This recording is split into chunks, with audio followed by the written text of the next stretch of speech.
Trump to hold rally in Butler, Pennsylvania, where he survived assassination attempts. Part of me is like, please don't do that. But I also think he'll be safe. I think it sends a strong message. And they say that Trump said the forthcoming rally in Butler will honor Corey Comperator. The firefighter was killed in the July 13th attack, as well as the others who were injured. And a couple guys seriously injured. So he's going to have this rally. Do they say when? He, on Friday, vowed to hold another rally in the same area in Pennsylvania where he survived. That is going to be the biggest rally he's ever done. And his Secret Service just said he's not doing any more outdoor rallies. So, but this would have to be outdoor. I assume. I mean, he's going to, what is he going to have, 1 million people show up?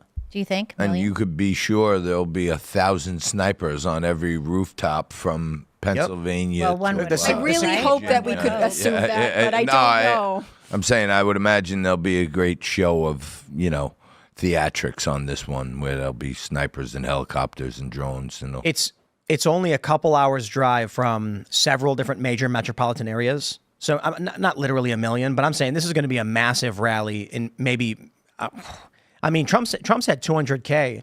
What was it in D.C. on January 6th? I think he had what did they say, 250K total? Mm-hmm. Well, in Wildwood, New Jersey, he had 200 right. and 200. Was it 200? Yeah, I think it was. But was that one? There were a lot of people. 150, 150 maybe in Yeah, Wildwood. He's going to have a lot of people show up. Yeah. Every single journalist from every single news organization is begging their bosses to let them go cover this rally. They're going to be like, this is huge. It's returned to the site of the assassination. We're already talking about it. Are you guys going to do something? Are you going to go? Well, This cool guy named Elad. Yeah. Yeah. Elad was there. And then like an hour before, he was like, I'm going to go check out the Jill Biden rally in Pittsburgh, and then left. Yeah. Ouch. Yeah. Well, he said, I've been to so many, and, it felt like kind of a standard rally. And so he thought he'd go check out this other event. It's like Jill doesn't do these that often. It's this weird thing because, I work with Elad. When we found out what happened, there's a moment where you're like, was he still there? Is he okay? And then because I was on Twitter, I saw that he had posted something from the Joe Biden event and was like, oh, I guess he's okay. Thanks to As a Jill real news Biden. hound, huh? I think this time they're going to secure the rooftop. You what? This time they're going to secure the rooftop. Yeah, I would Only imagine. if they're not sloped, right? That's their biggest fear. No, I think this time they're going to have a guy in the water tower, too. That's something else I heard, that Secret Service would have somebody on the water tower. Of course. Yeah. A counter sniper. Of course. I have a friend who's in the Marine Reserves right now, military guy. And he told me that he's a sniper, or, a marksman. He's not a sniper, but marksman. He told me that anybody he knows that shoots looked at that landscape and says, okay, first place I want to be is on that water tower. That was number one. But then he also said this. He said, when we go train, the suckiest guys hit from 200 yards. Yep.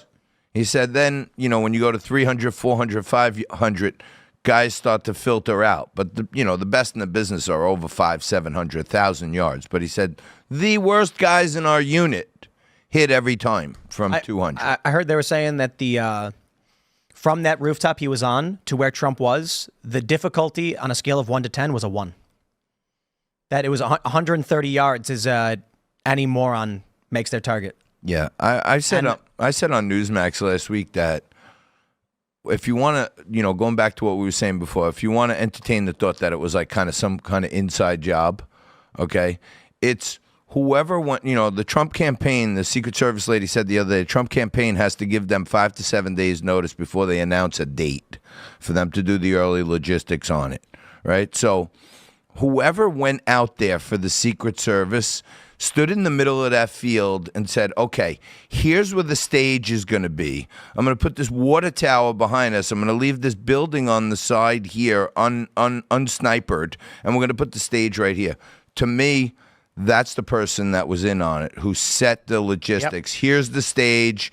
We're going to make it a 125 perimeter when the building's 140. It just... Is that what they said, 125? Something, that was the intermediate perimeter. Right. The building was outside of it. So, if they call it the Pac-Man of security instead of the sphere perimeter. Yeah. It cut out just where the building was. No, doesn't defies logic. I wish we could hear more, and maybe I just haven't seen enough of their statements, but I wish I could hear more from local law enforcement because, again, Cheadle was so quick to say, oh, well, we're in charge, but also we weren't in charge of that building. Like, it doesn't make sense to me that Secret Service would give up a building. They're like, oh, local law enforcement's in charge of securing this. And then law enforcement pushed back and was Like, no, we were in charge of traffic. What are you talking about? It's the inconsistency that I think will ultimately haunt America forever, right? Like the fact that we have all kinds of misinformation, lack of information, silence coming from these people. Like, again, Biden and Trump, and I guess Kamala too, like they're all actively being protected by the Secret Service. Everyone should be concerned, regardless of what your political affiliation is, the fact that this agency seems to not be able to produce an answer and also seem to avoid, taking responsibility. They couldn't put a plan together. They failed. And again, you don't have to like Biden, you don't have to like Kamala Harris, but all of our major politicians rely on Secret Service. That was true from the minute Trump left, right? He still had to depend on Secret Service to take him to the hospital and to make sure he was safe at the RNC. Like the fact that this is such a needed and like irreplaceable part of a protocol for safety for these people should have everyone concerned by the fact that we are basically hearing nothing. And when we hear something, it's inconsistent. Well, don't forget, we're also still waiting for the full details on the JFK assassination, so it may be another 60 years before we actually get the facts. But I certainly think Tim's onto something that. But at least they set up. Kind of had a pseudo story with that, right? Like whether or not it's accurate or whatever, they were like, it's this guy and it's for this reason. Like we don't even have that right now. They're maybe presenting a guy. They're using a picture, from when he was 16, even though he's 20 years old. Like it's all weird. Roger Stone's still convinced that's not the guy. Which guy? Stone still thinks there's another person involved. I think it's mainstream now that JFK and RFK were killed by the intelligence agencies. Yeah. CIA. I think RFK Jr. I think said that on this show. Ron Paul said it. That was really funny. We were interviewing Ron Paul for the Culture War, and he's like, CIA did it, and I was like, wow, we're just there now culturally that everybody's kind of like, yeah, we're done messing around. That was the CIA or something like that. One of the intelligence agencies killed JFK. RFK thinks so. That's why it's funny that he's like, he wanted Secret Service protection. Because my attitude is kind of like, you probably want to keep your private security detail. Right. Especially now with what happened with Trump. I'm like, people are saying Trump should be hiring that same company that RFK was using. Right. Maybe RFK should ask for a stipend. Right. Instead, you guys keep your, just give me the money. Well, I'll get my own security. Thanks, but no thanks. Yeah. I mean, I think part of it too is just the principle of the fact that, when he requested it, summer of last year, the Biden administration was like, oh, well, it's the protocol says 120 days. They probably should have gone to anyways, but I could understand where at least that was like sort of an excuse you could use. But he kept asking for it. And then when RFK finally got Secret Service protection, we were well within this 120 days before the election window. Well, and plus it was only after Trump was like, hey, you should probably give this guy some Secret Service protection. And Biden was like, all right. Trump and Massey and the governor of Colorado. I mean, all sorts of people had to be like, hey, it's actually really critical now. And they were like, we've decided, apropos of nothing, that we're going to do this. I heard a rumor, which is probably just a rumor, that RFK Jr. might or is in talks to endorse Trump. Have you guys heard this? No, I haven't. I had heard that. Oh, wait, there was a thing. Yeah, we saw that today, and then it was debunked right away. Oh, debunked, huh? Yeah. See, when they leaked that call, I thought that was like one of the two campaigns, like kind of pushing that narrative. But I always thought RFK was going to hang on to see if Biden dropped out because that he would have run as a Democrat if the DNC hadn't just forced him out. That's my opinion. The issue for RFK Jr. is that he doesn't have the advertising power that the Democrats have. Yeah, RFK said it was fake news. Oh, okay. Yeah. Well, I don't know if I believe it. Well, could believe that leaked phone call came out between him and Trump was saying you should endorse me. Mm-hmm. So certainly talks were happening. To say that he's in talks to endorse Trump is to imply that he's considering it, but he may not be considering it, and that could be the story. Right. Yeah, but I'm wondering, with Biden out and Harris, are we going to see RFK Jr. improve, and he might actually do a lot better? Well, I think he has an opportunity. I mean, he could go further to the left of Kamala and really disrupt the votes that she hopes to get over there. What if he won? Like, what if we just come election night, we're sitting here and we're like, wait, what? And it's like RFK Jr. won narrowly, just. But he's not on ballots, is he? He's on enough to win the electoral. I think he's on 38 states. He's enough to win the electoral college. Oh, that's interesting. Yeah, so. Okay. Despite mainstream media being like, it'll never happen. It's a long shot campaign. Right? Like, I'll give it to him, right? Like he said he was going to get on enough ballots, and he did. Well, in New York, you got 100. In New York, you need 45,000 signatures to get on the ballot.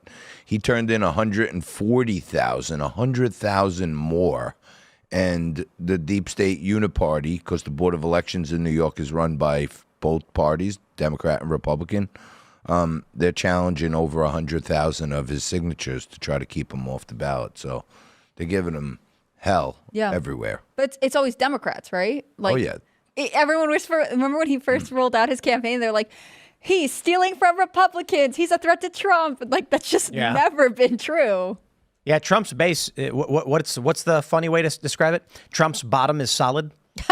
That's what people are saying. Yeah, Trump's got a solid bottom. You know, he can't go lower. He can't go lower than 44%, something like that. Are we going back to the gay stories again? When we're talking about the bottom. Someone came on the show and said Trump's bottom is solid, and I was like, well, that's one way to describe it. Wow. And what they meant was Who is he? the bottom of his polling metrics don't move. You're not going to go below 44%. Right. Something like that. Those people are not going to vote for anybody else, be it because they like Donald Trump, because they want to see a human Molotov cocktail, or because Donald Trump punishes the left and it makes people feel good. Well, it is fun. It is fun watching him go after people. There's a lot of people who are like, don't know, don't care, but they get so mad, I'm voting for Trump. And then when almost good enough. You know, we played this video this morning of a woman walking into a store with a bunch of Trump merchandise. And she's like, they're going to take away your rights, you know. And she's like, who is? And she's like, the federal government. And she's like, you're nuts. And the lady's like, read Project 2025. I'd love to be there. Because then I'd just be like, wait, what's Project 2025? And when she's like, it's what their plan is to take over the government. I look at my phone and I go, this actually looks pretty good. I wasn't going to do it, but I think I'm going to vote for Trump. The lady, I was actually going to vote for Kamala, but I'm a Trump voter now. Thanks for checking out this clip from Timcast IRL. Make sure to watch the show live Monday through Friday at 8 p.m. Subscribe to this channel, and we will see you all there.